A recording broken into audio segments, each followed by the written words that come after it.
சிலையால் புறம் எரித்த தீயாடியை திருப்பூர் மேவிய சிவலோகனை முறையார் நெடுமாடம்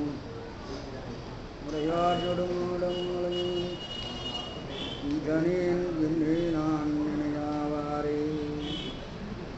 குடியில் விளைந்த உயர்ஞான பூதரத்துச்சியின் மேல் வெளியில் விளைந்த விரும்பனை அடியில் விளந்ததோரானந்தத்தேனை எளிய விளம்பியவ முகம் ஆருடை தேசிகனி நகையேறும் எஞ்சினேன் முற்றுமுறை பற்றிய வேற உத்தரவின் முன்னம் சிவகேரும் செந்தமிழ் பன்னூல் விளக்கும் ஸ்ரீ ஜெகன்நாதகுரு அந்தளித்தாள் செல்லிக்கணும். ஞானமான நடராஜ பெருமானுடைய கருணையினாலே ஆண்டுகளுக்கு மேலாக பெருமண்டத்தை புறந்துரளி வருகின்ற பிரபலர்களுக்கு இயந்தர்கள் அனைவருக்கும் என்னுடைய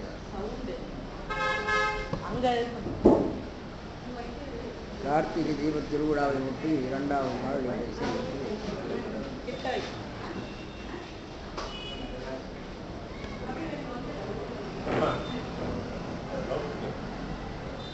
கார்த்திகை மாதம் ஒரு நிலவு என்று சொன்னால் அது கார்த்திகை நட்சத்திரத்தில் வருகிறது.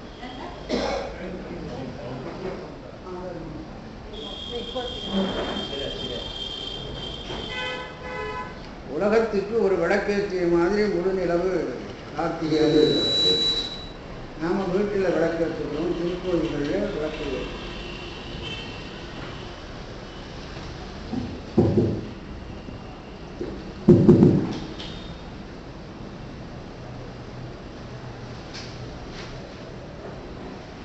பழமொழி உள்ளது, கார்த்திகைக்கு மழையும் இல்லை, கம்பனுக்கு கவியும் இல்லை, கர்ணனுக்கு பின் கொடையும் இல்லை என்று அப்படி சொல்லுவதும் உள்ளது. மழையே இல்லை. அந்த காலத்துல முறையாக மழை பெய்து கொண்டிருந்த காலத்துல மழை நிற்க வேண்டிய காலம் என்பதனால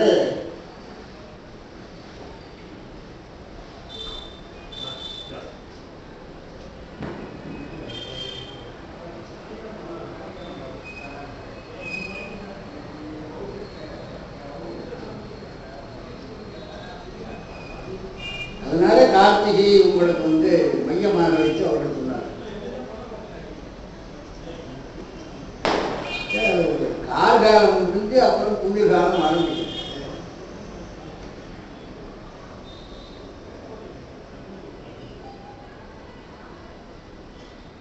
பல காரணங்களினாலே இப்பொழுது உங்களுக்கு வானிலை மாற்றங்கள் செய்ய வேண்டிய காலத்தில் செய்யாமல் இருப்பதும் செய்ய வேண்டாத காலத்தில் செய்து கொடுப்பதும் ஆகிய 2 காரியத்தையும் செய்யும்.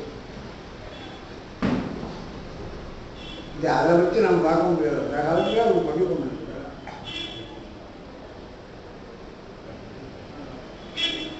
பயிர்கள் எல்லாம் பாருங்க, முந்தியெல்லாம் நெல் என்று சொன்னால் 4 மாதம் 6 மாதம் இல்லாமல் பயிர் பார்க்க முடியும். அப்படி இல்லை, ஒரு வருஷத்துல 4 போக முடிகிறார்கள். 3 மாசத்துக்கு ஒரு தடவை 90 நாள் பயிர் வருவாங்க. அப்போ இந்த மேகத்தை நம்பியும் மழை வெள்ளத்தை நம்பியும் உரிய காலத்தோடு அந்த பயிரை மாற்றுகின்றது. கார்த்திகை மாதத்திலே பயிர்கள் கருவேற்கின்றன. அந்த நேரத்தில் மழை பெய்யுதுன்னா பயிர் சாமி போகும். அதனால்தான் உங்களுக்கு கார்த்திகைக்கு பிறகு மழை வேண்டாம் என்று நினைக்கிற ஒரு பழக்கம் முன்னாலே மழையை நிரம்ப பெற்றுவிட்ட வருடத்திலே இருந்தது.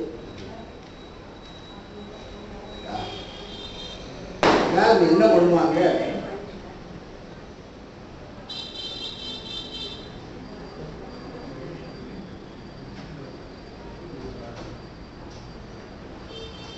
மழை வேண்டும் என்பதற்காக இறைவனை வழிபாடு செய்வார். அதுக்கு பிறகு மழை வேண்டாம் என்பதற்காக ஒரு நிகழ்ச்சி நடந்தாதான் கார்த்திகை. சங்க நூல்கள் அதை பற்றி விரிவாக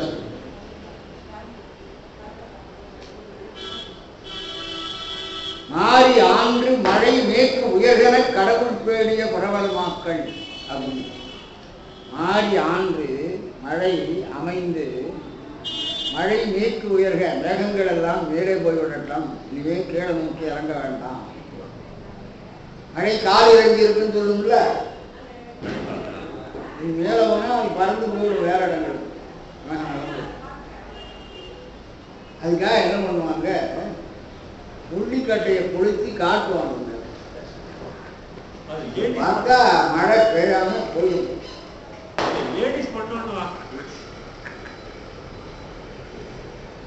நாம் மலை உச்சியில தீபத்தை ஏற்றி வச்சா அந்த வழக்கம் அப்படி ஏற்பட்டு,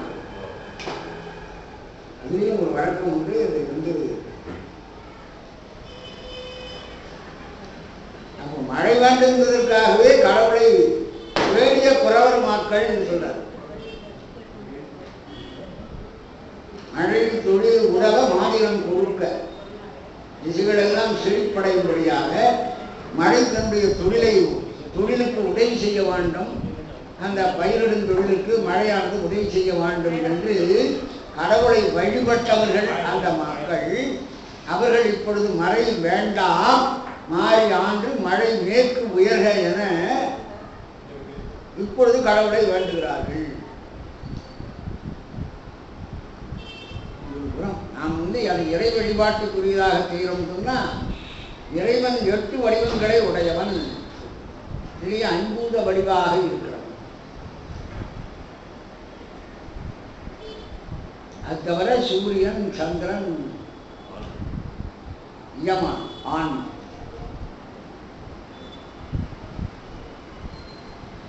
விஷயம் தெரியாம யமன் பொருள், யமன் எஜமானன் என்பது யமானன் என்று வந்திருக்கிறது. ஜா யாவாகுரிய பங்கஜம்னு பங்கஜம்னு தமிழ். ஜா யா எஜமானன் என்பதுதான் யமானன். யயமானன்னு சொல்ல முடியாது, அது நிகழ்ச்சி கஷ்டம். ஏழு உண்டான பாடம் போய் யாவை சொல்றது கஷ்டம். அதுதான் யமானன் என்று.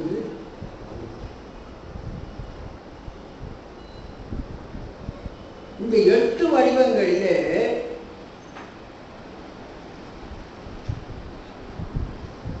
மூன்று வடிவங்கள் ஒளி வடிவங்கள்.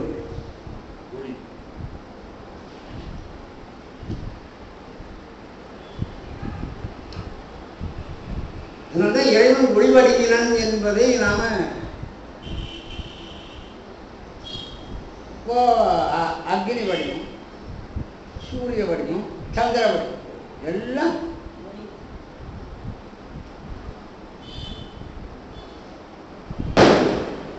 இது என்னன்னா, அக்னி அருவத்தையும் பார்க்கும், உருவத்தையும் பார்க்கும். ஐம்பூதங்களில் மத்தியில் உள்ளது நீரும், மேல ஆகாயம் காற்று, கீழே நீர்,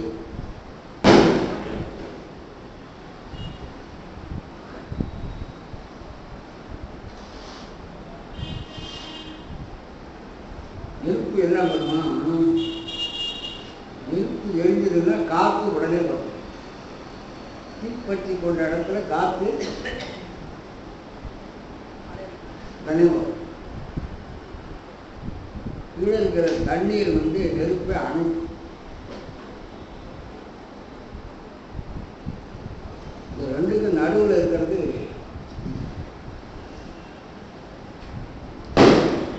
ஒரு வகையில பார்த்தா அது உருவம் என்கின்ற தத்துவத்தையும் சொல்லலாம்.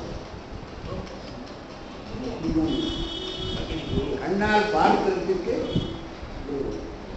தரிசிக்கிறதுக்கு அது வேள்வி நடத்தும் போது 12 கண்ணுடைய பிள்ளை கூட சொன்னார்.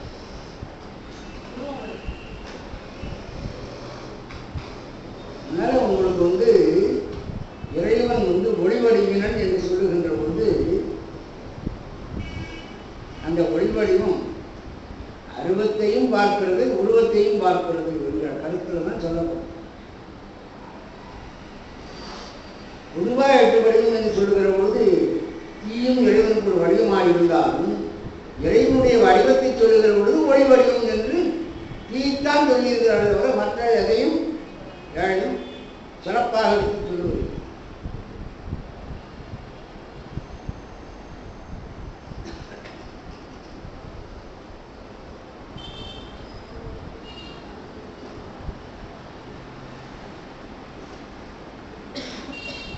அக்னி நடராஜ பெருமானுடைய கையில் இருக்கிறத பார்த்தோம்.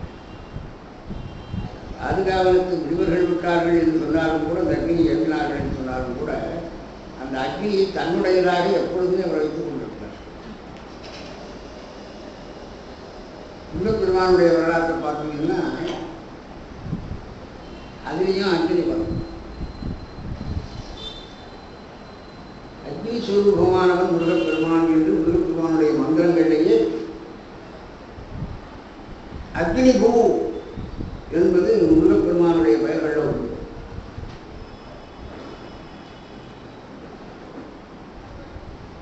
அவனுடைய உருவம் ஆரம்பத்தில் நெருப்பு தான். 6 நெருப்பு பொறிகள் என்றுதான் நாம் சொல்லுவோம். விநாயகருக்குரிய இடம் மூலாதாரம். மூலாதாரத்தில் தான் அக்னி இருக்கிறது. அதுதான் மேலே கிடக்கும். மூலாதாரத்தின் 3 கரடை காலாறு தெரிவிக்கிறது. இந்த மாதிரி நீங்க பார்த்தீங்கன்னா அக்னியோடு சம்பந்தப்படாத நிலையில இவர்களை எல்லாம் பார்க்க முடியும்.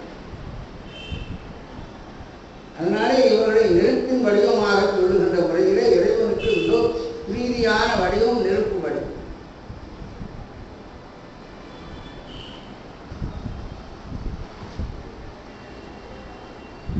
கார்த்திகை பூக்கக்கூடிய ஒரு மரம் உண்டு, தோன்றி என்று சொல்வார்கள். அந்த இது விளக்கு மாதிரி இருக்கும், சேப்பா. கார்த்திகை விளக்கு டன்ன என்று இலக்கியங்கள்ல வச்சு,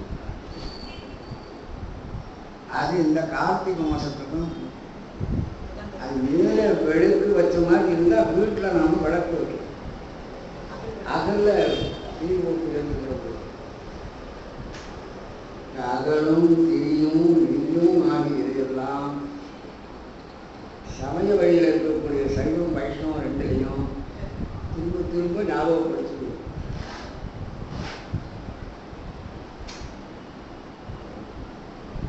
அப்பரடிகள் சொல்லாது விளக்கிட்டார் பேர் சொல்லி நெல்லி ஞானம் இடம்படு ஞானத்தீயார் எரிகொள இருந்து உடம்பெனும் மனையகத்துள் உடம்பே தகழியாக மடம்படும் உடம்பி அறியனும் தீ மயக்கி. கார்த்திகையில நாம் என்னென்ன காரியம் செய்கிறோமோ அதையெல்லாம் அவர் இங்கே செய்கிறார். இந்த தீபத்தை வெளியிலே ஏற்றுவதை போல உள்ளே ஏற்ற வேண்டும் என்பது அவருடைய கருத்து. தீபம் வெளியில ஏற்றுகிறது என்ற புகழ் இல்லை. அதை முடிஞ்சால் அது அண்டத்திலும் இருக்கிறது, குண்டத்திலும் வர வேண்டும் என்று சொல்வார்கள் ஆழ்வார். வையம் தகழியா ஆழ்கடலே நெய்யாக வையகளோடு விளக்காக சுடராடியார் முடிக்கு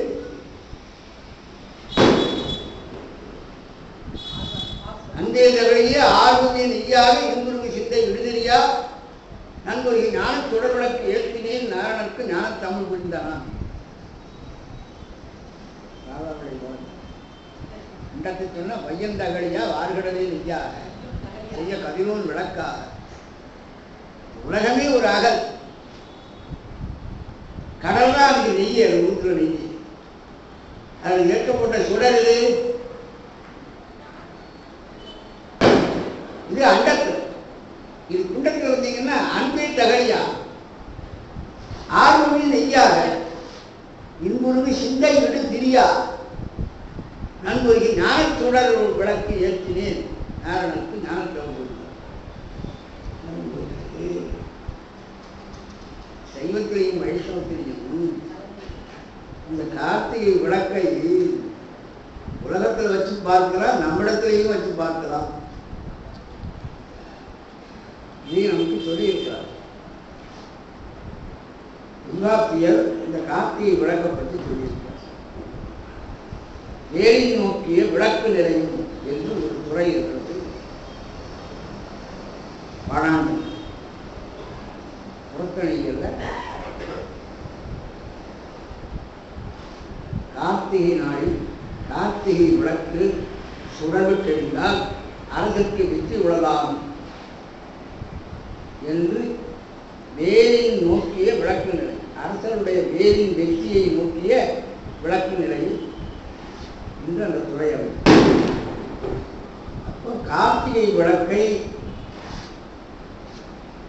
மிக பொறுப்பாக கவனித்து இந்த கார்த்திகை விளக்கு எப்படி அந்த அளவுக்கு நன்றாக சுடர்விட்டு எரிந்து கொண்டிருக்கிறதோ அதை வைத்துத்தான் அரசாங்கத்தினுடைய செம்மையும் வெற்றியையும் அனுமானிக்கின்ற தீர்மானம், அதை ஒரு நிமித்தமாக கருதி செய்கின்ற தீர்மானம் அந்த காலத்தில் இருந்திருக்கிறது. வேலின் நோக்கிய விளக்கு நிலை, நோக்குதெல்லாம் உங்களுக்கு தெரியும், ஒன்றும் பார்வை மனத்தால் கருதி காணுது, அதைத்தான் நோக்குதல் என்று சொல்லுவாங்க. நோக்கல் வேற, காண்டல் வேற, பார்த்தல் வேற. பார்த்தல் புது பார்வை, காண்டல் என்பது சிறப்பு பார்வை, நோக்கல் என்பது உள்முக பார்வை. முக்கிய மூக்கல் உந்திகள் வேலனை சாக்கணங்கனையவள் கருத்தில் வைத்தது. அண்ணலும் மூக்கினான் அவளும் மூக்கினான். கம்பராமன் அப்போ ஒரு கருத்தோடு பார்க்கிற பார்வை தான். உள் கருத்தை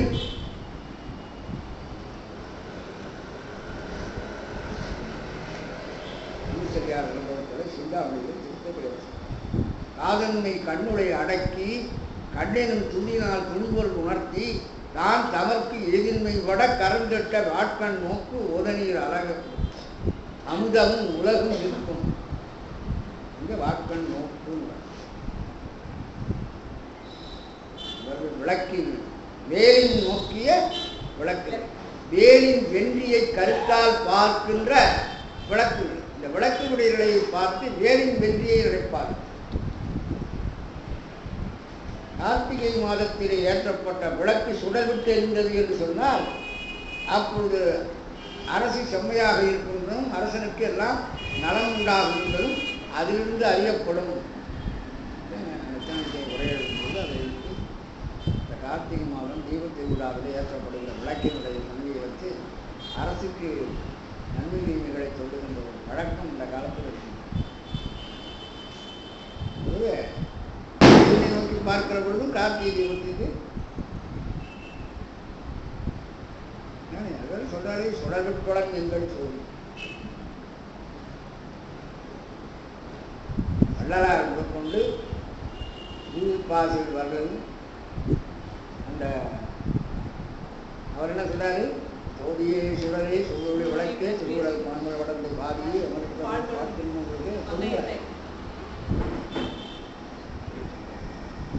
சோதியே சுடரே மொழி விளக்கே சுரிகுழல் பனை முளை மடந்தை பாதியே பரனே பால்கொள் நீற்றாய் பங்கயத்து அயனும் மால் அறியா நீதியே செல்வத்திருப்பெருந்துறையில் மலர் குருந்தம் மேவிய தீர் ஆதியே அடியேன் ஆதரித்து அழைத்தால் அதந்துவே என்று அருளாயே. ஜோதியாக இருக்கிறபடி சுடராக பார்த்து அப்புறம் விளக்கா பார்த்து அதுக்கப்புறம் சுரிகுழல் பனைமுறை வளர்ந்து அருவத்திலிருந்து உருவத்துக்கு கொண்டு வருகிறது.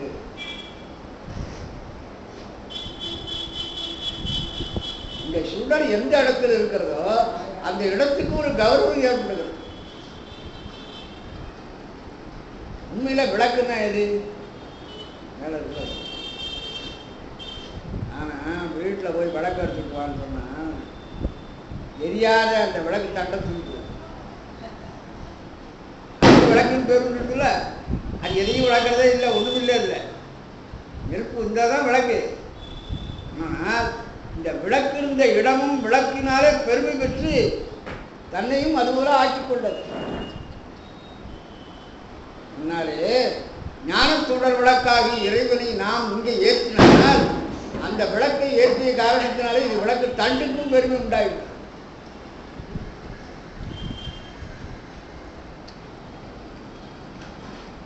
இதில் அந்த சுடர் விளக்கை நாம் ஏற்றணும். ஏற்றினா என்னாச்சு? இதுக்கு கௌரவம் உண்டாயிடும். இதையும் விளக்குன்னு சொல்லலாம். எப்படி துணியாக இருக்கு, வீட்டில் போனோடனே சாயந்தரம் ஆனோடனே இருட்டி போச்சு, கரண்ட் கட்டு இப்பெல்லாம் நமக்கு தெரியல, தேடியில எடுக்கிறோம். ஒரு காலத்துக்கு ஓரத்தில் போட்டோம். இப்போ பவர் கட்டினோடனே நம்ம ஒவ்வொரு வீட்லையும் விளக்கு தேடணும். அரிக்கலாந்தர் எங்கே இருக்குது, இல்லைன்னா மெழுகுவர்த்தி எங்கே இருக்குன்னு. அப்போ விளக்கத்துக்கு வாக்கு வந்து என்ன பண்ணுறோம்? ஒளி இல்லாத அந்த தண்டை நாம் விளக்குன்னு சொல்கிறோம். அவனும் புரிஞ்சுக்கிட்டு கொண்டு வரான். இது எப்படி கௌரவம் ஏற்பட்டது? இறந்தோறும் தன்மேல அந்த ஒளியை ஏற்றி கொண்டு இருந்த காரணத்தினாலே தானே அந்த ஒளி என்கிற பெயரை வெற்றி கௌரவமாக உலாவுகிறது. அதை போலத்தான் நம்ம நிலைமை. நாம் இடையறாமல் சிவத்தியானத்தினாலே நாம் சிவனை சிந்தையில் ஏற்றி விட்டால் அப்போது இந்த உடம்புக்கும் ஒரு மதிப்பு உண்டாகிறது. அதுதான் உடம்பெனும் மனையவற்றுள் உள்ளமை தகுதியாக மடம்பெனும் உடனேற்றி அறிவனும் திருமையைக்கு இடம்பெறும் ஞானத்தீயால் எரிகுலை இருந்து நோக்கில் கடம்பவர் காலைதாதே கடலடி காணலாம்.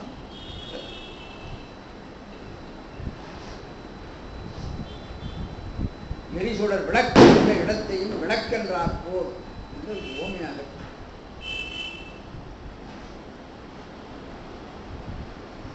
ஈமன் முத்தர்களை எப்பொழுதும் சிவபெருமானை என்று வணங்க வேண்டும் என்று சொன்னார்கள். சிவன் இருக்கிற இடம்.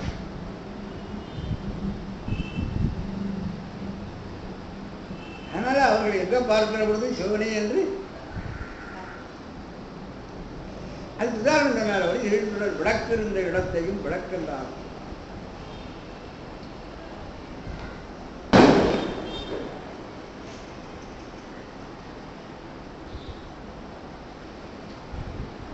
தீப விழாவின் மூலமாக இது வழக்கமாக இருந்தது. தீபாவளி தீபாவளிக்கு பட்டாசு வெடிக்கிறது முக்கியம். ஆவலின்னா வரிசைன்னு அர்த்தம். தீப ஆவலி வீடெல்லாம் கொண்டாடுறது. அதை இந்த பட்டாசும் பட்டணமும் குடிச்சுக்கிட்டதுனால நாம் தள்ளி தீபத்தில் கொண்டு தீபம் பழைய காலத்தில் இருந்திருக்கிறது. அவர்கள் மலை உச்சியில இந்த மாதிரி விளக்கேற்றுவது என்கிற பழக்கத்தை வைத்துக் கொண்டிருக்கிறார்கள். மழை மிகுதியாக இருந்து கொண்டிருக்கின்ற காலத்தில் நடந்த விஷயம் வந்து மழை வேண்டாம் என்பதை காட்டுவதற்கு அறிகுறியாக அதை செய்திருக்கிறார்கள்.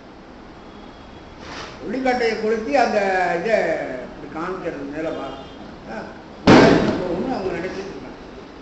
அது ஒரு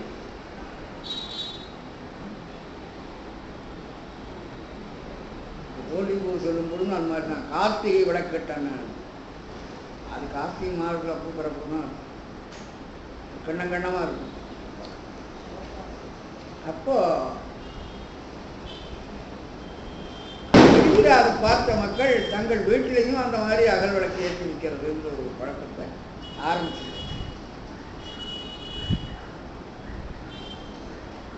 ரெண்டாவது, நல்ல மழை பொழிந்து குளிர் தொடங்குகின்ற காலம். குளிர் வலுப்பெறுகின்ற காலத்தில் பின்னால பனி தொடர்கின்ற நேரம் கார்த்திகையில் உங்களுக்கு அந்த பனி வந்து குளிர்காலம் காட்டின உடனே முன்பனியானது அந்த முன்பனியை விரட்டுவதற்கு விளக்கேற்றுவது என்று கார்த்திகை மாதம் பூராவே வீட்டு வாசல்ல விளக்கேற்றி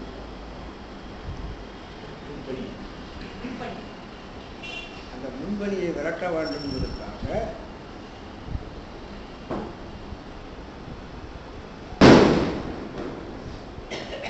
அந்தந்த நேரம் பார்த்து உங்களுக்கு இந்த பண்டிகைகளும் திருவிழாக்களும் எல்லாம் இன்னும் அப்படித்தான். பெரும்பாலும் பிரம்மோற்சவம்னு சொன்னால் உங்களுக்கு பங்குனி மாதம், சித்திரை மாதம், வைகாசி மாதம் அதுதான் வரும். இல்லை மக்கள் விவசாய வேலைகள்லாம் முடிந்து தானியங்களை வீட்டுக்கு கொண்டு சேர்த்து வருமானத்தை பார்த்து எல்லாத்தையும் முடிச்ச பாடு இருக்கிற பொழுதுதான் திருவிழாக்கள். அது மாதிரி அந்தந்த நேரத்துக்கு தகுந்தபடி குளிர்காலம் வருதுன்னு சொன்னால் கொஞ்சம் சூடு பண்ணி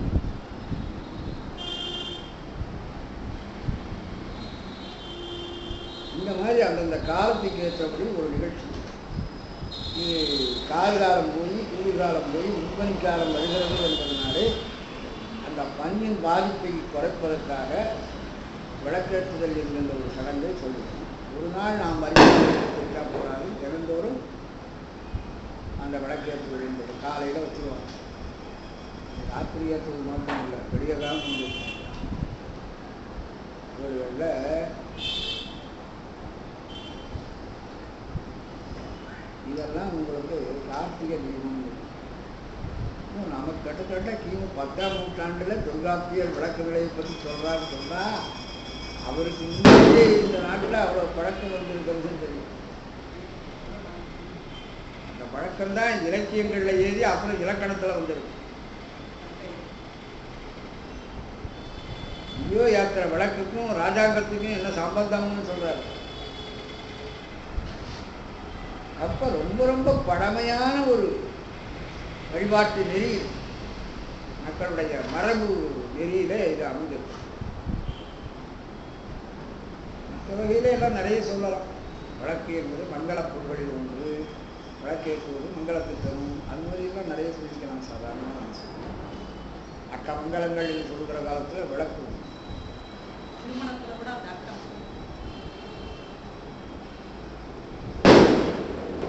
தொடர்ந்து நாம் பார்க்கலாம். எந்த அவர் சொல்லும் பொழுது சோடியே சுடரே சூழோடு விளக்கு, அது மேலேருந்து வருகிறது. சோதியிலிருந்து சுடருக்கு இறங்கி அப்புறம் ஜோதியாக இருக்கிறது சிவபெருமான். அது சுடராக வந்தது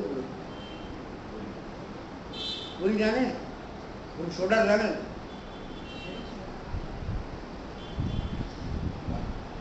அருவும் குருவுமாகி அனாதியாய் பலவாய் ஒன்றாய் பிரமமாய் நின்ற ஜோதி பிழம்,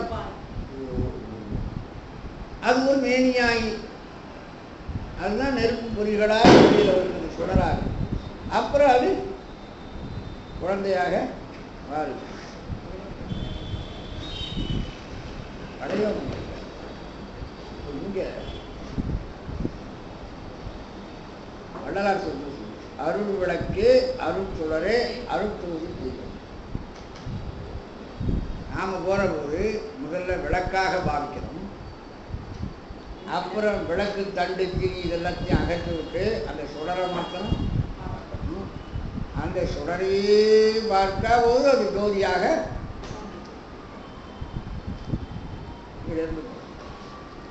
ஜோதியாக இருக்கிற பரம்பொருள் தன்னை சுடராக ஆக்கி கொண்டு அப்புறம் விளக்காக ஆகி நமக்கு வேண்டிய தேவைக்கேற்ற முறையிலே தன்னை ஆக்கி கொண்டு வருகிறது.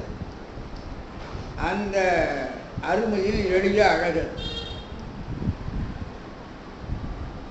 ஜோதியாக இருந்தால் யாரும் கிட்ட நெருங்க மாட்டார்கள் என்பதற்காக சுடராக வரும். சுடராக இருந்தாலும் தன்னை வழிபாடு செய்ய முடியாததுனால ஒரு விளக்காக இருந்தால் எல்லாரும் பயன்படுத்தி கொள்ள முடியும். நாம இறைவனை முதல்ல நினைக்கிற பொழுது அருள் விளக்கு அருள் சுடர் அப்புறம் அருள் ஜோதி செய்யும்.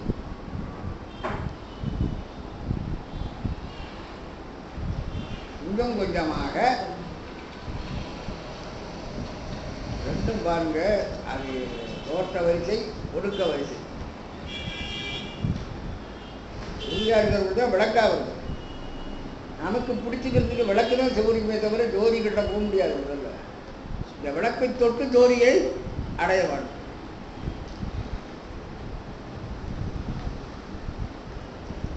இவ்வளவையும் அடக்கி கொண்டிருக்கிறது ராம தீப விழாவை.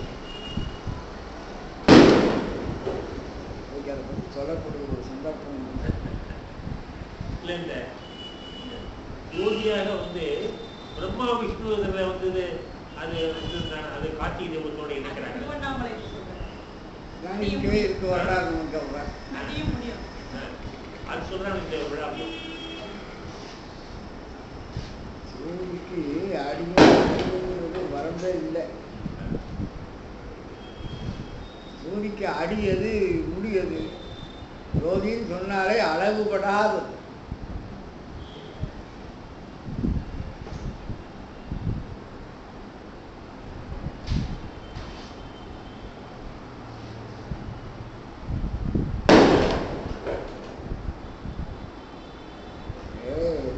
திருப்பாலத்தில் ஒரு இடத்துல சொல்வார்.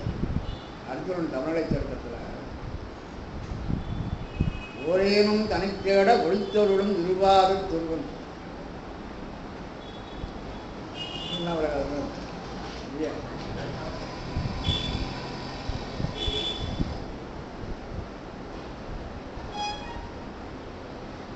ஓரேனும் தனித்தேட ஒளித்தொருளும் இருவாத துருவனந்த போரேனும் தனித்தேடி புறப்பட்டான். சீரேனல் விளைகிரிக்கு தேவதையான் குழையையும் சங்கை ஏந்தி வாரேனை உலகனைத்தும் பணிந்து புகழ்ந்திடத்தன் பதிவில் வந்தாள். முருகன் என்கிற குழந்தையை இடம்புற தூக்கிட்டு உமாதேவி ஓடி வருகிறாள். கூட ஒரு தான் வேடனாக இருந்து கொண்டு அங்கே வராரு. அதை சொல்ல வருகிற பொழுது வில்லிபுத்தரார் சொல்றார், ஓரேனும் தனித்தேட ஒளித்தோருடன் இருவாத தோடும். ரெட்டியார் சொல்வார்களுக்கு இது மாதிரி எங்களை இது பண்ணணும் இருக்குதாங்க. இது அப்படி இல்லை. இந்த பாட்டு ஆரேனும் தனித்தேட அடித்தருடன் இருவாதம் சொல்வது அதுதான் சொல்ற.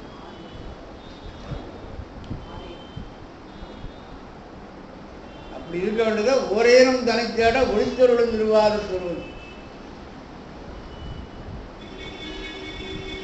நான் சொல்றது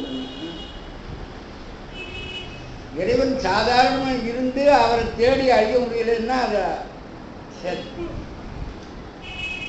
இந்த பாட்டில் ஒளித்தருளும் என்று நாம் சொன்னோம்னா அவர் காட்டக்கூடாதுன்னு இறைவன் ஒழிக்க ஆரம்பிச்சுட்டா அப்புறம் அவர் எப்படி கண்டுபிடிக்க முடியும்? என்னை தேடி அழிய முடியும் கண்டுபிடியுங்கள் என்று சொல்லி நின்றால் இயற்கையாக இருக்கிறபடி இருக்கணும். ஒழித்து கொண்டால்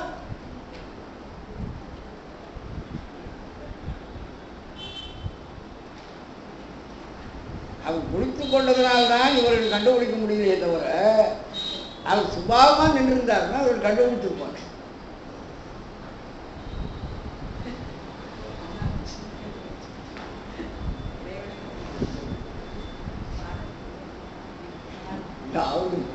அவர் சொன்னதுக்கு நான் சொன்னேன். அதனால திருப்பி நீங்கள் அவசப்படாதீங்க. ஆரையும் தனித்தேட அடித்தவர்கள் நிர்வாகத்தில் திருத்திக்க வேண்டிய அவசியமே இல்லை. சிவபெருமான் குளிக்காமல் இருந்தாரே தேடி கண்டுபிடிக்கிறது கஷ்டம் தர. அவர் குளிக்கணும்னு நினைச்சுட்டாருன்னா அதுக்கப்புறம் அவருக்கு யாராலும் தெரியும். இந்த ஆளுக்கு காட்டக்கூடாது நம்ம ஒழிச்சுக்கணும்னு அவர் நினைச்சிட்ட ஒரு பாடு. இவங்க கண்டுபிடிக்கலன்றது அவருடைய குறைபாடாக சொல்ல முடியாது. அவர் இரக்கம் இல்லாமல் ஒரு காரியம் பண்ணிவிட்டாரு. தன்னை இயல்பாக காட்டினாலே கண்டுபிடிக்க முடியாதவர்கள் மற்றவர்கள். இந்த இடத்துல இயல்பாக காட்டக்கூடாது, இவர்களெல்லாம் நம்ம பார்க்கக்கூடாது, இது மறைச்சிக்கணும் நாமான்னு சொல்லி அவர் மறைச்சிக்கணும்னு ஆரம்பிச்சு பாட்டு எப்படி பார்க்க முடிகிறது? அதையே நீங்கள் விளக்கமாக சொல்லிக்கலாம். அது ஒன்றும் குறைபாடான விஷயம் இல்லை. சூர்வனுடைய அருளின்மை தான் காரணம்னு சொல்லலாம். ஒளித்தருளும் என்பதில் ஒளித்தல் எப்படி அருளாகும்? காட்டுதல் தான் அருளாகும். அவன் பார்க்கக்கூடாது, நாம் மறைச்சுக்கிட்டா எப்படி அருளாகும்? நீங்கள் கோபம் வரும்பொழுதே அதை சொல்றீங்க. கோபம்னு ஒரு காரியத்தை அவர்கள் பண்ணலாமா கடவுள் அப்படின்னு இத்தனை பேர் கேட்குறாங்க. அவர் இருக்கு மறைக்கிறாரு. உலகமே இறைவனாக இருக்கிறது. அந்த காரியத்தை நாம் பார்த்துவிட்டாங்க, அப்பவே திரும்பி நாம் இறைவனை புரிந்து கொண்டு விடுமே. இது கேட்டால் துரோபத்தினாலே அவர் மறைத்து விடுறாரு. உதவி செய்யறான்னு பல பேர் கேட்குறாங்க. உபத்திரவம் இல்லை இது. உபகாரம் பண்ணுறதுன்னு நினைப்பான். அது உபத்திரமாக இருக்கும். வண்டி போயிட்டே இருந்தது. இன்னும் ஒருத்தர் மோட்டர் சைக்கிள் போவான். வண்டிக்குள்ளேருந்து ஒரு கட்டு கீழே வந்தது. ஆனால் பாவிகளா வண்டியிலேருந்து கீழே போட்டு வாக்காமல் போகிறாங்களே அப்படின்னு சொல்லிட்டு அந்த கட்டத்துக்கு வச்சுக்கணும். 2 கிலோமீட்டர் போனோம்னா இன்னொரு கட்டு கொடுத்து தோப்புங்க. அதையும் தூக்கி வைக்கணும். ஒரு 5-6 இடத்துல ஒரு 4 கிலோமீட்டர் 2 கிலோமீட்டர் போகிறது. இவரும் வேகமாக போகிறான். இந்த எப்படியாவது அவங்கள நிறுத்தி வண்டியை நிறுத்தி தகவலை சொல்லி இந்த மாதிரி ஏன்னா அது மாதிரி இதில் கண்டுக்காமல் போயிட்டு இருந்தீங்களேன்னு சொல்லி காப்பாற்றணும்னு ரொம்ப பரம உபகாரம் பண்ணுறதா இவன் நினைப்பு. போயிட்டே இருந்தான். அவங்களுக்கு கொண்டு ஒரு லாரியை கொண்டு ஒரு டீ கடையில் நிறுத்திவிட்டு அங்கே போய் டீ சாப்பிட்டாருன்னாங்க. நல்ல காலம் இவன் போய் குடிச்சுட்டாங்க. ஏன் அவங்களுக்குலாம் அறிவு இருக்காயா? சாமான்லாம் கீழே விழுந்துனது கட்டுக்கட்டா இவன் கண்டுக்காரு. இந்தா எப்படி பொய் பண்ண வச்சுருக்காங்க. ஆனால் பாவி பேப்பர் கட்டு அங்கங்கே போட்டு வாங்கினாங்க. எங்களுக்கு இன்னொரு வேலை விட்டுட்டியா இங்கிருந்து திரும்பி எடுத்துன்னு போட்டேன். இந்த உபகாரம் உபத்திரவங்களாக இருந்து நாம் நினைக்கிற உபகாரம் இது உபகாரம். இறைவன் ரூபத்தினாலே நமக்கு உபகாரம் பண்றான்னு சொன்னாங்க. இறைவன் உலகமே பரம்பூர்வமாக இருக்கிறது என்ற காட்சி இவன் கண்டுகொண்டாலே ஆனால் வினைகளை செய்யவோ அனுபவிக்கவோ மாட்டான்.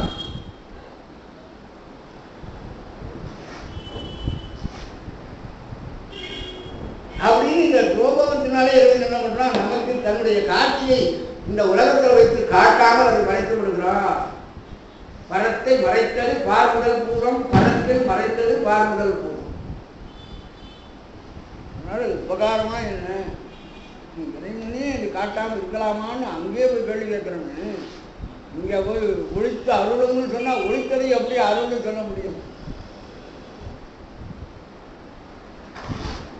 அழித்ததை அருள்னு சொன்னான். ஆரையும் தனித்தேட அழித்தது திருவாரூர் ஒருவர்.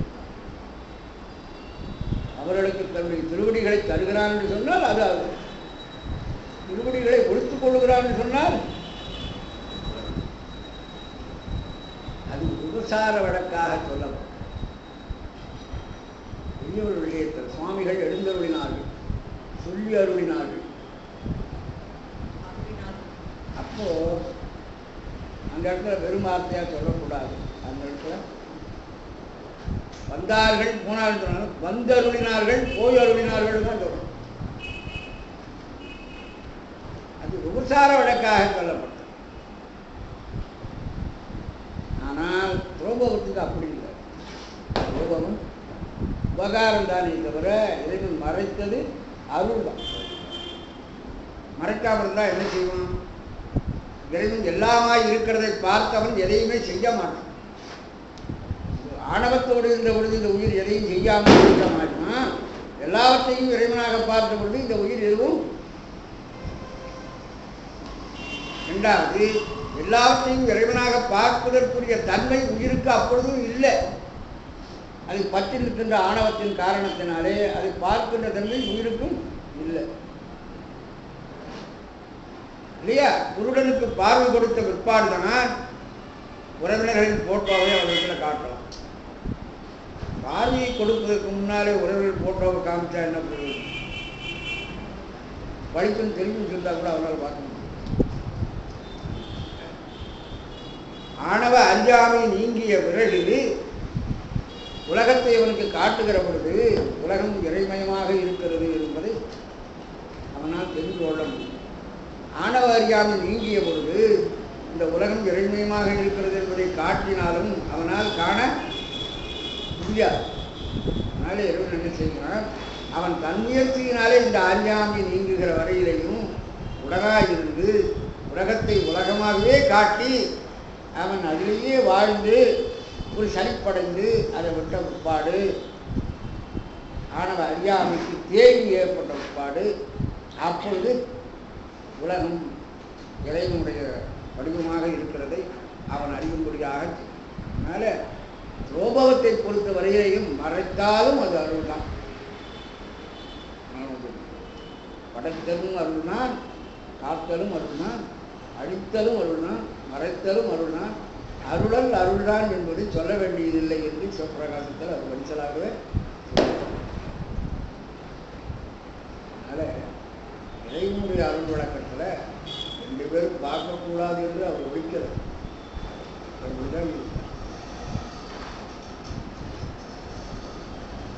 யோகி அடிமுடியினாலே ஆராய்ச்சி பண்ணுவதற்கு உரியதல்ல. சுடரா இருந்தால் அதுக்கு அடியும் முடியும். ஜோதிக்கு ஏகமாய் எல்லாம் உண்டாயிருக்கிறது. அது மேலே போக போக ஆகாயம் எந்த அளவு இருக்கோ அது வரலாம் ஜோதி தான். ஜோதின்னா நீங்க நெருப்பு வடிவமாக இருக்கிறது தான் ஜோதின்றதல்ல, காசுமே ஜோதி தான். ஆமா, இப்போ லைட்டு வெளிச்சம் வந்துடுச்சுன்னா அந்த வெளிச்சமே ஜோதி தான் உங்களுக்கு. அந்த வெளிச்சத்துக்கு எது அடி எது முடி?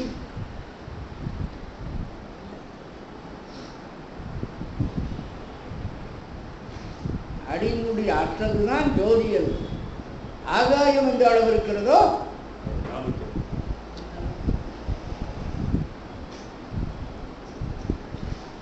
சொல்வார். பாதாளம் ஏழினுங்கு சொற்கழிவு பாதமலர் போதார் பொறி முடியும் எல்லா பொது முடிவே. ஜோதி சுரூபம் என்பது அகண்டாகாரமாக இருக்கக்கூடிய பெருஞ்சோதி. அதுக்கு ஆரம்பம் எங்கேன்னு தெரியாது, முடிவு எங்கேன்னு தெரியாது. அப்படி இருக்கின்ற பொருளை அடிமுடி என்று ஆராய புகுவது தவறு. அதை வழிபடலாம், அனுபவிக்கலாம். அதனால்தான் ரெண்டு பேரும் ஆரம்பத்திலேயே அடியும் முடியும் ஆராய்ச்சி பண்ணுற வேலையை நாங்கள் செய்ய மாட்டோம், உன்னை வழிபாடு செய்கிறோம் அப்படின்னு சொல்லிட்டு போயிடுவோம். இறைவனை ஆராய்ச்சியால் அணுக முடியாது என்பதும், அவன் அருளாலே அவனை வணங்கி அவனை அடையலாம் என்பதும் சொல்லப்படும். இப்போ அவனே விரும்பி ஒரு உருவத்தை எடுத்துக்கொண்டால்தான் அவனை அடைய முடியும். மற்றபடி நாம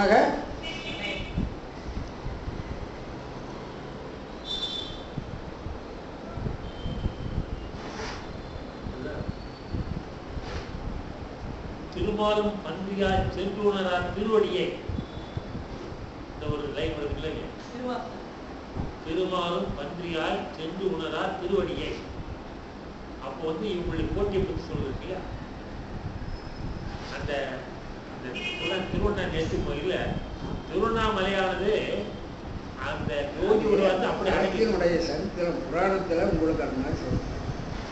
அந்த தலபுராண கருத்தை அடிப்படையாக வச்சுட்டு உங்களுக்கு வெளியே கொண்டு வந்தாங்க.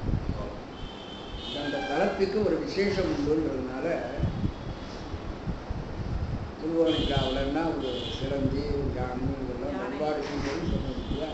அந்த மலை மேலே ஜோதி ஏற்படுது என்கிற ஒரு வழக்கத்தை வச்சோம். அந்த அனல் படம்பாக இறைவன் முடிஞ்சினான் என்றும், அந்த அனல் படம்பினுடைய அணிய முடியும் 6000 பேர் முடியும்.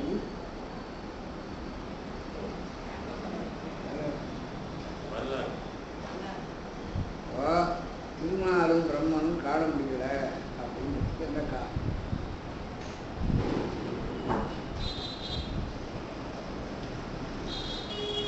மண் புகுந்தும் வெண்பறந்தும் மாலும் அயனும் காணாம்.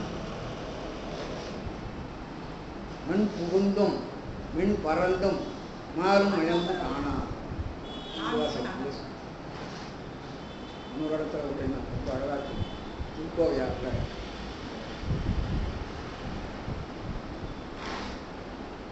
புறங்கடந்தான் அடி காண்பான் புவி வேண்டு புக்கறியாது இறங்கிடு எந்தாய் என்று இறப்பார்.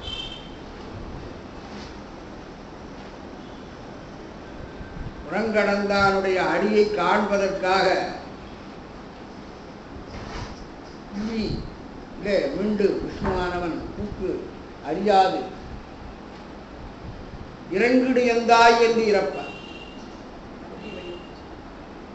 அப்புறம் பெருமானே எனக்கு கொஞ்சம் உன்னுடைய திருவடியை காட்டு என்று அப்புறம் எந்தாய் என்று இறப்ப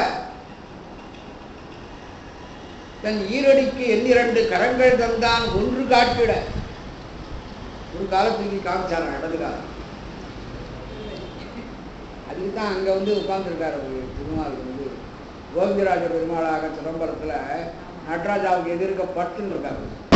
இங்கேயோ பண்ணிவிட்டார். இன்னொரு காலையில் காமிச்சாதான் நான் போனேன். இந்த கிண்டல் மாணிக்கவாசகர் பண்றார். மாணிக்கவாசகர் இப்படி கூட கிண்டல் பண்ணுவாரான்றது நமக்கு ஆச்சரியமா. அவர் போய் இந்த மாதிரி கேள்வி பண்றவங்க. புறங்கெடுந்தான் அடி காண்பான் புவி விண்டு புக்கறியாது இறங்கிடு எந்தாய் என்று இறப்ப தன் ஈரடிக்கு எண்ணிரண்டு கரங்கள் தந்தான் ஒன்று காட்டிட மற்றதும் காட்டிடென்று வரங்கிடந்தான் தில்லை முன்றில் மாதவன். திருச்சித்திரக்கூடத்தில் அந்த முன்னரில் அவர்கிட்ட வரங்க கேட்டு கிடக்கா அது படுத்துட்டாங்க. அங்கே படுத்துட்டு தான் இருக்காரு.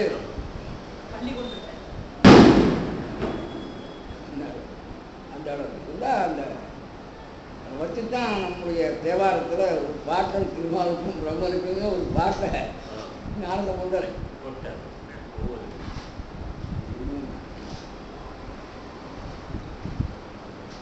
அதை திருவம்பாவையில் மாலரியா நான்முகன் காணா மலையினை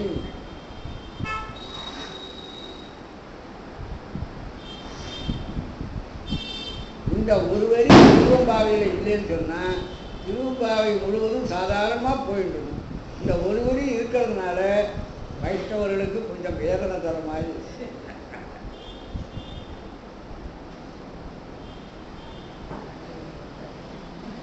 என்ன பொருள்? மால் அறியா நான்முகனும் காணா மலை, ஜோதிச்சுவமாக இருக்கின்ற மலையாக இருக்கு. அருணம் என்றால் சிவப்பு, அருணகிரின்னா செம்மலை. செம்மலை ஒன்று மங்கையோட இருந்தார். செம்மலைன்னு ஒத்துப்பாங்க. அருணகிரின்னு பேருப்பாங்க, சோனாசனம்னு பேருப்பாங்க. சோனாசனம், சோனம்னா நெருப்பு, அசலம்னா மலை. சோனாசனம். ஏன் அருணாச்சலம், அருணம், அசலம். அசலம்னா மலை.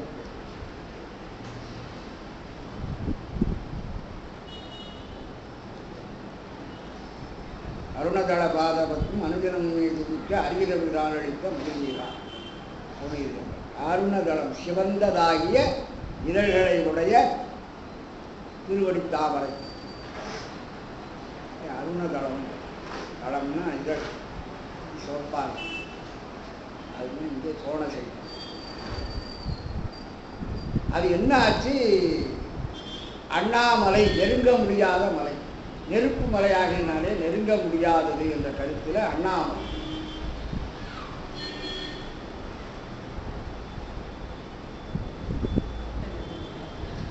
யாராலும் நெருங்க முடியாது. அண்ணாமலை உமையாளும் உடனாகிய ஒருவன் பெண்ணாகிய பெருமான்மலை திருமாமணி திகழ அண்ணாந்தனம் உழவித்திரள் மடலை முழவதிலும் அண்ணாமலை தொடுவார்வினை வலுவாவனம் வரும். இதை சிவபிராஜ் சுவாமிகள் சோனசீல மாலையில்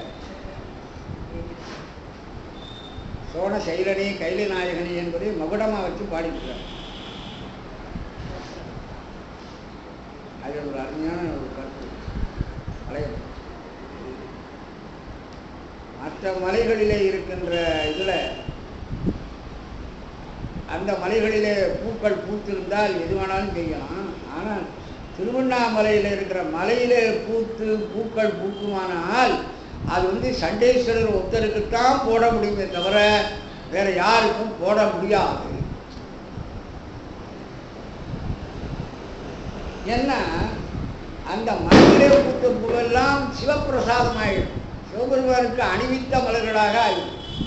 மலை வடிவமாக சிவபெருமானை இருக்கிறபடினால சிவபெருமான் அணிந்து கொண்ட மலர் தான் அது. சிவபெருமான் அணிந்து கொண்ட மலரை இன்னொரு சாமிக்கு கொண்டு அணிய முடியாது. அது ஒரே ஒருத்தருக்கு தான், தண்டேதருக்கு தான் போடலாம். ராத்திரி எல்லாம் வழிபாடு முடிந்து வரும்பொழுது சிவலிங்கத்தின் பேரில் இருக்கிற ஒரு மாலையை கொண்டு சண்டேஸ்வரர் கழுத்தில் அணிந்து விட்டு அப்புறம் அங்கேருந்து சாவியை கொண்டு ஐயனாருடைய சன்னதியில் கொண்டு கேத்திரபாலனுடைய சன்னதியில் கொண்டு போட்டுட்டு கேத்திரபாலனுடைய சன்னதி கதவை பூட்டி அந்த ஜாவி இடம்பெற சொல்லிவிட்டு போகணும் அந்த ஐயன். அப்போ சண்டேஸ்வரருக்கு தான் சிவபெருமானுடைய நிர்மால்யங்கள் வேடிக்கை. தூதுவளை கீரையில் ரொம்ப பிடித்தமா சுந்தரர் ஆளவந்தா இருக்கிறவங்க தூதுவளை கீரை பிடிக்க வைஷ்ணவ. நம்ம ஆள வந்தவர் சுந்தரன் தானே. வந்தாலும் திருத்தொண்டு பாடி சைவத்தை பலப்படுத்தினார்.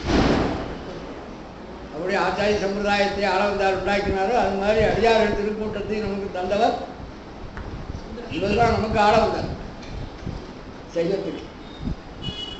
சுந்தரனும் சேரமான் பெருமாளும் திருவாரூரில் பறவையார் வீட்டில் இருந்தாங்க. யாரோ தூதுவளை கீரையை கொண்டு கொடுத்தாங்க. 3 பேரும் உட்காந்து ஆஞ்சிக்கிட்டே இருந்தாங்க.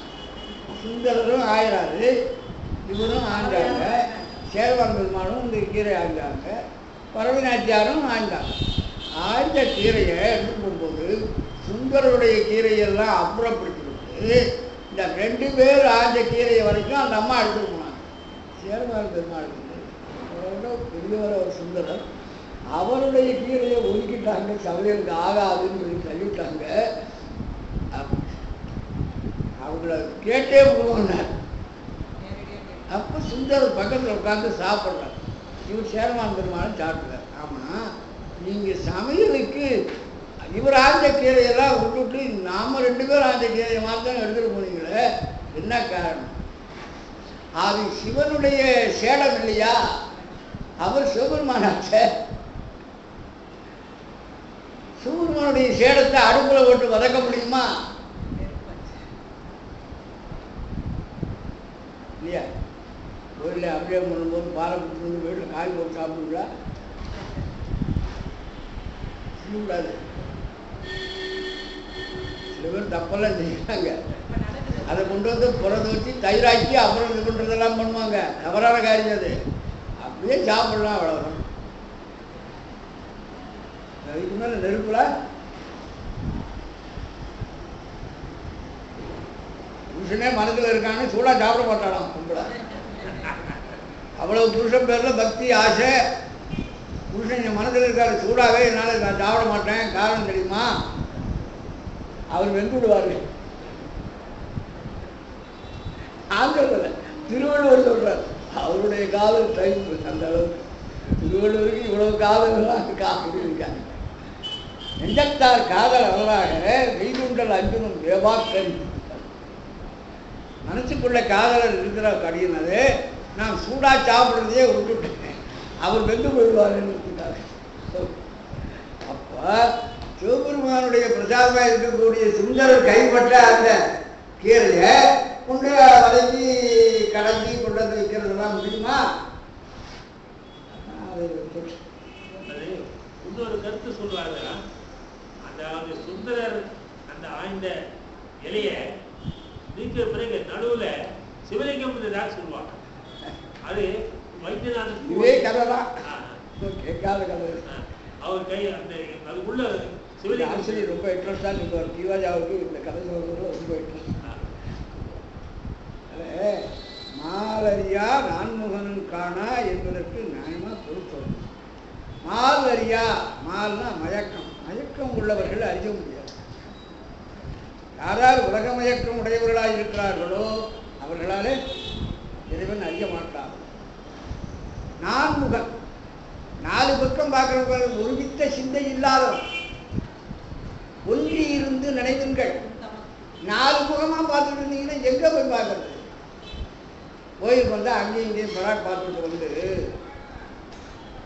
சாமி நல்லா பார்த்தியாடான்னா நான் எங்கே பார்த்தேன், எதுக்காக போகிற கோயிலுக்கு?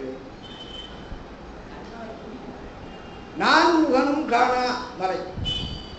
இந்த மலையை பார்க்கிற பொழுது இந்த மலை இறைவனுடைய வடிவமாக தெரிகிறது. இது மயக்கியவர்கள் இந்த மலையில இறைவனுடைய வடிவத்தை காண முடியாது. 4 முகமாக பார்க்கிறவர்கள் இதை பார்க்க முடியாது. ஒரு முகமாக பார்த்தால்தான்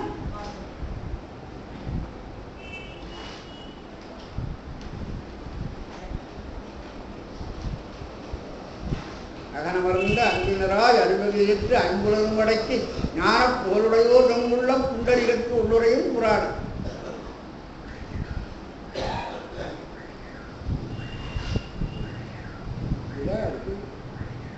இந்த மாதிரி பொருள் சொல்லி விடுகிற பொழுது அது எங்கேயும் வேற அசம்பாகம் வர இந்த ஒரு பாட்டில் தான் அவருக்கு வந்து திருவம்பாவையில் ஒரு உருட்ட அது ஒரு தலைச்செய்தியை எடுத்து சொல்கிற மாதிரி அமைக்கப்பட்டது அப்படின்னு. இந்த மாதிரி தலைச்செய்தியாக சொல்லாமல் இப்படி சொல்லிக்கொள்ளும். இது இயற்கையாக உள்ளது. மயங்கிய இயல்பினை உடையவர்களும் ஒருமித்த சிந்தை இல்லாதவர்களும் இறைவனை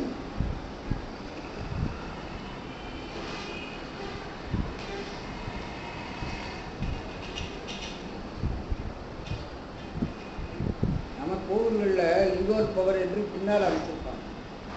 கோஷ்டமூர்த்தியில் லிங்கோத்பவர் அது பார்த்தீங்கன்னு சொல்லுவோம். லிங்கம் இருக்கும், அது நடுவில் போட்டு அதுக்கு ஒரு நடுவில் கீழே ஒரு பன்றி இருக்கிற மாதிரி போட்டுருப்பாங்க, மேலே ஒரு அன்னம் பறக்கிற மாதிரி. அப்படிதான் போட்டா இவருக்கு ஆளும் மறந்துருக்கிறத முடியும் மறந்து நடுவெல்லாம் தெரியுறாரு.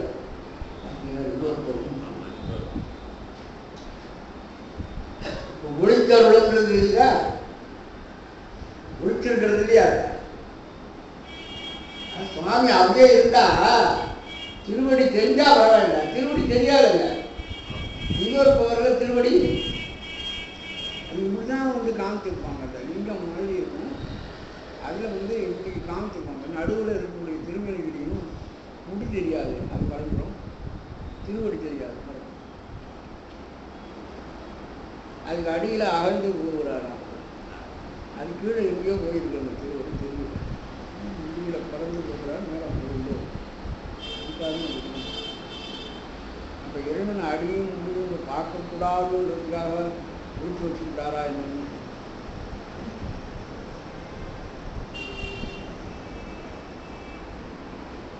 பார்க்கும் தகுதியை இவர்கள் பெற்றால் இறைவன் ஆராய்ச்சிக்கு அணுக முடியாது. அன்பினால் வழிபடுவதற்கு அணுகலாமே தவிர ஆராய்ச்சி பண்ணுவது என்று சொன்னால் ஆராய்ச்சி பண்ணுகிறவர்கள் தான் இருப்பார்களே தவிர ஆராய்ச்சிக்கு எந்த பொருளும் இதிலே தென்படாது. பல இடங்களில் ஞானசம்பந்தர் திருப்பாசுரத்தில் சொன்ன வார்த்தையை இங்கே ஞாபகப்படுத்தும். அதுக்கு ஒரு எடுத்துக்காட்டு இல்லை. கோயில் எதுக்களானும் எடுக்க முடியாத சோதிக்க வேண்டாம், தொடர்புடன் நீங்கள் சொல்லி அங்கேயே சொல்லப்படுது. சுடர்விட்டு உடன் எங்கள் சோதி சோதியும் இருக்கிறது, சுடரும் இருக்கிறது. சூரியா இருந்தால் உங்களால் பார்க்க முடியாதுன்றதுக்குன்னா சுடர்விட்டு உடன். சுடராக இருந்தால் ஒரு வரம்புக்குள்ள இருக்கும், சூரியா இருந்தால் வரம்பற்றதாக இருக்கும். வரம்பற்றவனாக இருந்தால் உங்களால் அவனை நெருங்க முடியாது. அவன் தன்னை தானே சுருக்கி கொண்டு சுடராக வருகிறான், இன்னும் விளக்காகவும் கூட வருகிறான். அதுதான் உங்களுக்கு சோதியை சுடரை சொல்வது விளக்கு.